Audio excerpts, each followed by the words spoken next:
You are telling me that these people will be operating in your village and you don't know? From where to where? How? One them can men who don't go near chichi. You see,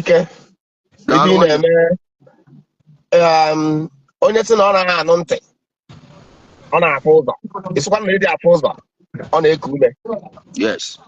If not you ndị mmadụ agha agba ihe na-aga in between ọtụ and here. Kịta ka ndị mmadụ na-afụ ibi mma ndị kpọrọ onwe ha pastọ na ndị kpọrọ onwe ha igwe onye ọbụla gbara ọsọ and onwere onye chọrọ ikwu. Thank you for this exposition ị na-eme now. Thank you for igote ndị mmadụ na ọhịa na enwere ndị nọ n'ime ya. Mana ihe chọrọ ị na-ekwu okwu sinsi bụ datị na California ka ntị akpọ. Ihe ndị ekwu okwu sinsi bụ na enwere obodo mmadụ nọ n'ime obodo gị Igwe and the PG na famara na mmadụ nọ n'ime ọnya be ha. Every Igwe and the PG knows that there is a people in the bush. Yes. You know why? If you have a property inside that bush, you want to develop it, you will know that Igwe and the people of the community, even the PG, knows that there's a property there. So all of them knows.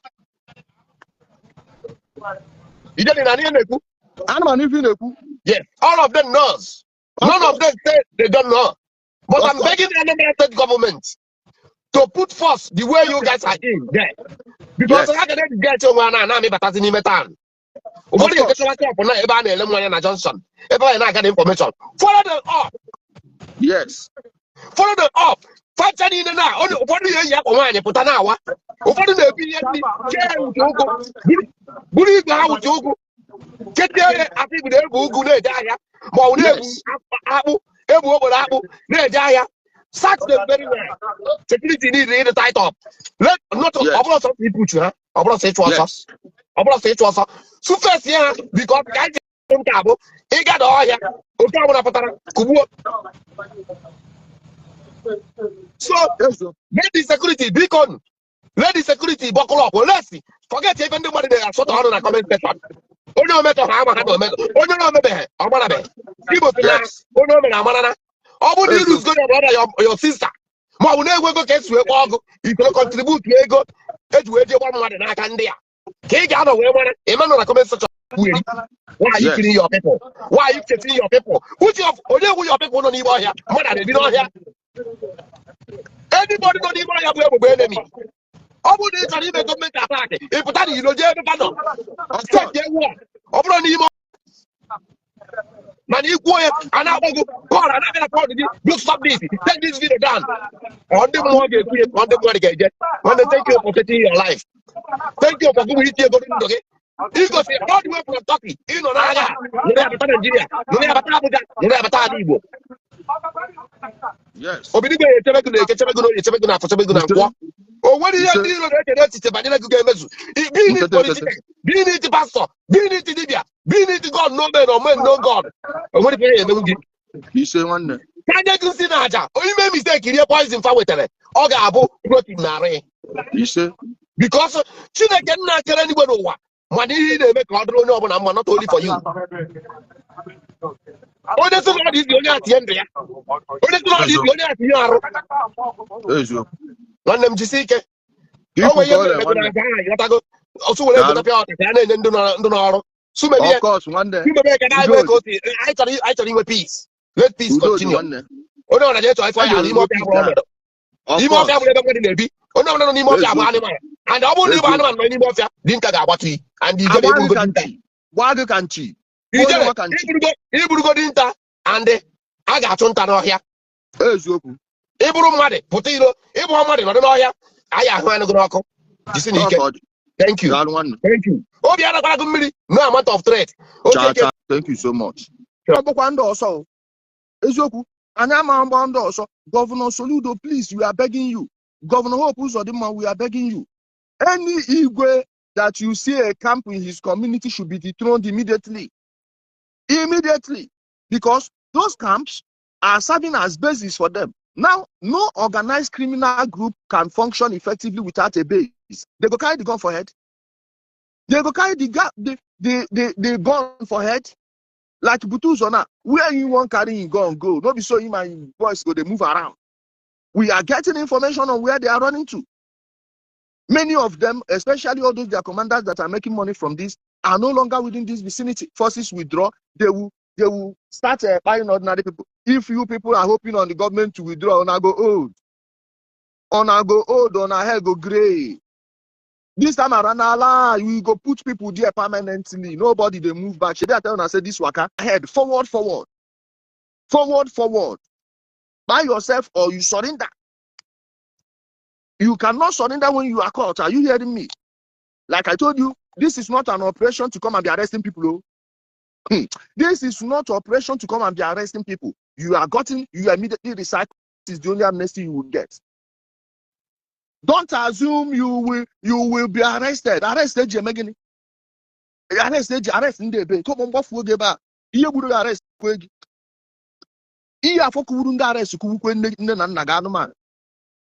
Go and see human bodies everywhere. If you don't withdraw that statement, this is 7 days. If you don't withdraw that statement between now and 12 noon on Saturday, you will see your banners everywhere in Abuja, and I will track wherever you are in Abuja. I go gather people. We go carry megaphone, stand in front of that house where you day. You dey hear me? I dey go first collect protest permits from DSS first. Then thunder go. No be Ijele. One. Najira mi de nagbemo. No be Ijele de nagbemo. Oya si mo de me. One. Oya si mo de me. O me ni uri. Osubo onye warrior Osubo. Make Ijele come to Southeast. He say Ijele na man, make you put body. Yet also na agbakwe ebe niile. Also na agbakwe ebe niile. We don't see anybody. We don't see anybody.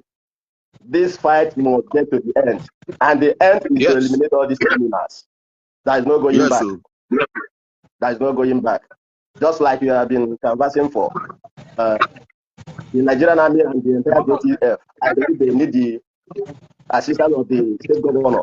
This is not just about Imo State alone, nor Anambra State. This has to be a Southeast coordination. It has to be Southeast coordination. The entire Southeast to get involved. But for example, if you attack them in Imo State, between Imo and Anambra, and they run out, they will look for available place. Any other place that is conducive for them, they will go and settle down there. I use my community for example. When they were in Azia, they were hit somehow. Then some of them ran away, entered my community. 2 days into my community, we got the information, we did the need. That's how they didn't settle down in that place. This has to be a national, it has to be a regional force. It shouldn't be just about Imo State or Imo and Anambra. This has to be the five governors of South need to come together. If not, if you guys were able, which we know that you are capable, to rescue also or even Imo State at large, what happens to other neighboring states? Like the Imo State, the Abia State, the Ebonyi, the Enugu, and Anambra. So this is a call on the state governors of Southeast. They all should come together. Go to the team today. We have the Southeast Commission. I think maybe if we can create a group to write to these people. I saw I think the chairman also the other day, he was speaking. I think, in my opinion, he sound well. Maybe I will send you that video if you have not seen that. So we need to get more people involved. This fight is not a personal fight, even though they are making it look Ijele is fighting them. But Ijele is not alone now. One day you're doing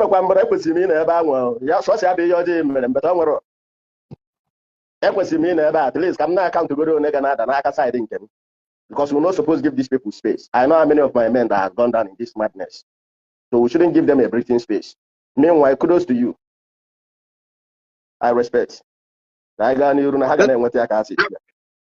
say one no, I appreciate you so much. No, the thing is this. It's time they will be forced to come to the surface. Somebody is now saying they are at Amaduru in Orsu Imo. Sorry to say this, but the military in Anambra State, those people in Onitsha, they are not helping matters. Why is it that we are in Orsu this way and they can't repeat the same thing in Orsu Imo? If you repeat it in Orsu Imo and Azia, we will now join forces. Or for what? Relative mado.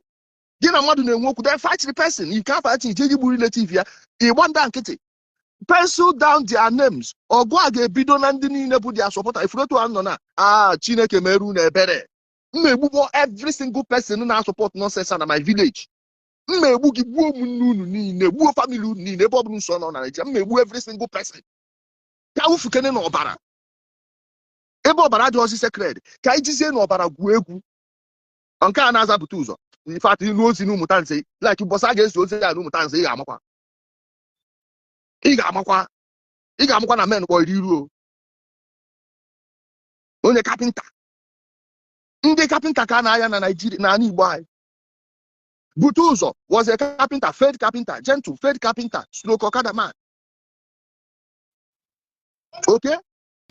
Akunu na no there. Can I follow in one all day and night? Day and night. Una manzuku ike. Une chono na agbara unu nkịtị. I got to gide unu. I ga gide ọgụ atile ebe ọgụ. Iche na enwe governor ga stop nwe ya. Nda gbogbuo Biafra ga. Ọnụ ndị unu chọrọ ịkpọ ka ifodo ga stop nwe operation a. Iberibe. This was how many Fulani have we captured. Would you capture Fulani where they don't exist? Every single person we saw in the bush going in. Every single person in the bush is an Igbo person, and you're here shouting Fulani. Quit Fulani. And what could be now? It's about it because Baranya. I mean, just to second again. Just a second. Come on, I don't do so no. I didn't say a long time, and everyone kept quiet. The emotional attachment Ndibo have for Biafra was what they exploited. They have desecrated that cost name even further. So right now, they are not going to use it to fool anyone anymore. It is an ideology that promotes mediocrity because no one needs to explain anything. No one needs to explain anything. All they need to do is tell you, be nonsense, be fraud, do this, that. Anybody that is making the right argument, asking the right question, will be called names. And because the people have been programmed to see anyone speaking ill of that cost name Biafra as an enemy, you don't even want to listen to, I'm coming, one brother, you don't even want to listen to what people are saying. Clear evidence, you are acutely aware that these guys are lying. But because you believe that it's because of Biafra, you are willing to tolerate any type of evil. Look at how evil want to envelop our land. Chukwukokona will never accept that. Mango. Because here some of us for more than 4 years. Yeah. Contribution in terms of development. Yes. Say to all of us have it maybe business in an Igbo. Biafra. Onye look at all of na you na alwana agaria obudu ebo si na Biafra. Data Igbo na. Yes.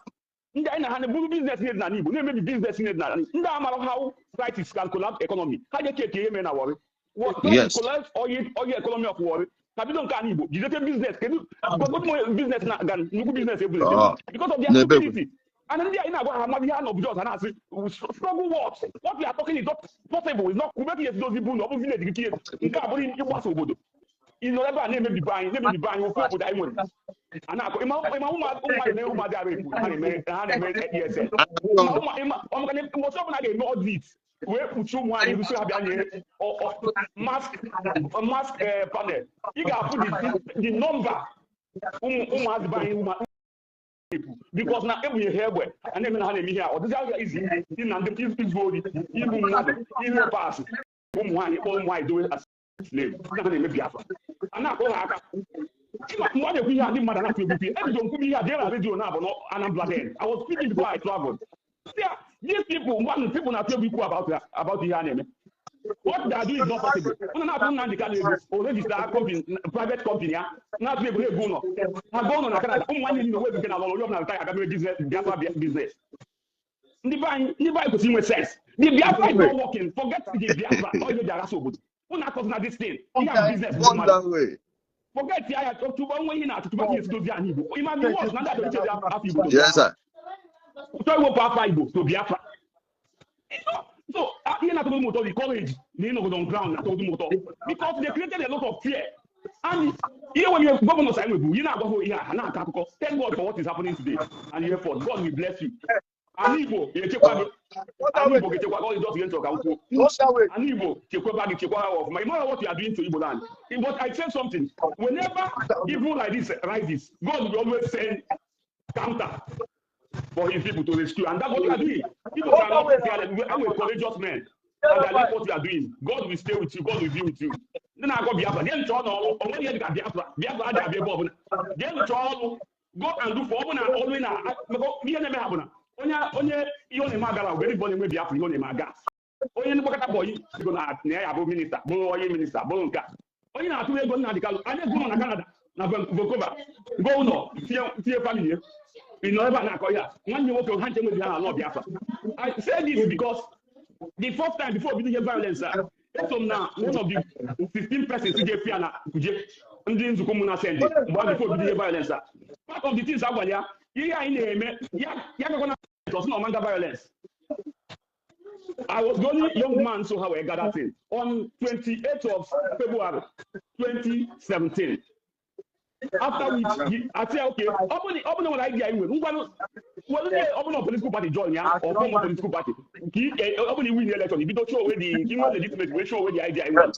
I say, okay, open in that is not the matter. Open in the advocacy. Don't insult other tribe and other. You can do the advocate, but don't insult people and remain non-violent. So now you remain non-violent. Or like a worker, again at Chelsea Hotel. Come back to Tommy Soludo, and we are just 15 of us. And when I Chelsea Hotel, we call us from release. Or right. On 28th of April, he was released. Look at my video and cable. Represent go. Come to the opposition go to do business. Ala Poya. Obidala. And here then, no one will give on when you see because he saw crowds. Opposite. Ala Poya. We be the way to Danibo. Safety army. Okay, in a sense, it's in a safety security. A government. It's like he will legitimacy. That so I'm man. He were non-state actor. With the time you were better. You were better because I knew Benia or Campo and Benia and IPOB is in Afaruku Bekuna. Abano de Benia. Oh, so Obuze Batana Bendo, Bassa Wood on the other. At home, the at home. That's how wonderful he is.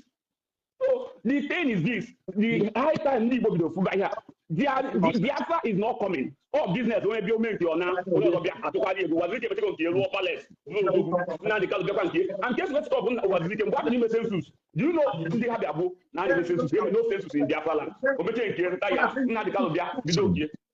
2006. Yes, one has no census in Biafra land. And in Miami, for this monitor, one boy, only book, getting a census, on all music, don't ye? A boy, now there are no census. I know the guy, and it's quite unfortunate. Guess what was happening? Had more than 20% the same thing, Bob and Alabido had 4 years ago. You cannot negotiate with these people. Don't stop appealing with them. They can only hear by force, like what people are doing now. Force. I have the only thing. When I think I appeal, negotiate, I say, India had a yeah. No, but if you want to the same Of course. Because what happened to Abdul say, governor, we don't know. I'm not going to do. Not what I do. This go well. What you do come from except to organize another community. And make okay, you know, except to camp and straight. So before I'm about too bad. Yeah, I don't mean and you see the way government that and rehabilitation of those only they come back victim, how to rehabilitate the victim and communities damaged. What we are hearing about rehabilitate those that committed the fraud, the criminality. Just like that, Alan Onyama. is there. You know, I think he's one of the people benefiting from the. No. 1 minute, my brother. 1 minute. 1 minute. 1 minute. 1 minute. You know, Allen Onyama. I think he's one of the people that makes money from the. No, he doesn't. He didn't benefit I'm from not it. sure you're hearing me. Allen Onyema and co are here now suggesting amnesty for criminals. But nobody is talking about the destructions wreaked on these communities around here. There are so many families that will never be able to rebuild their homes for life. For life. It will take generations in their family before they will have family homes again. Just because of this. Chidera, thank you so much, my brother. Chidera Christian Nzerem, that's the brother I was talking about. One no adregi na mma, ọpụpụ gị na mbata gị, ihi ndị agaghị egbu gị. Isi ha agaghị eri gị, ụbọchị ọbụla ijere ọgụ, ị ga-alọta. Ụbọchị ọbụla ndị iro gị chọrọ gị, anya ha ga-ahụ gị, ha chọọ gị n'ala, ị ga-anọ n'elu, ha chọọ gị n'elu, ị na mmiri. Ebe ọbụla ihe niile ha na-echere gị, Chidera nwanne m nwoke, o nweghị ike ịganatara ha. Echiche ha niile enweghị ike ịganatara ha. So Ben Abu, I don't go block you. Ben, I don't go block you. I go to comment this kind of thing. Ijele, please go ahead. I think saying I don't go block you now. You see, I will try and remember to unblock you. So, my brother, Oga dịrị mma na-eke n'orie n'afọ na nkwọ. Jisi n'ike, akwifuru Iseke. Don't worry, Iseke will be recovered. Ebe a recover,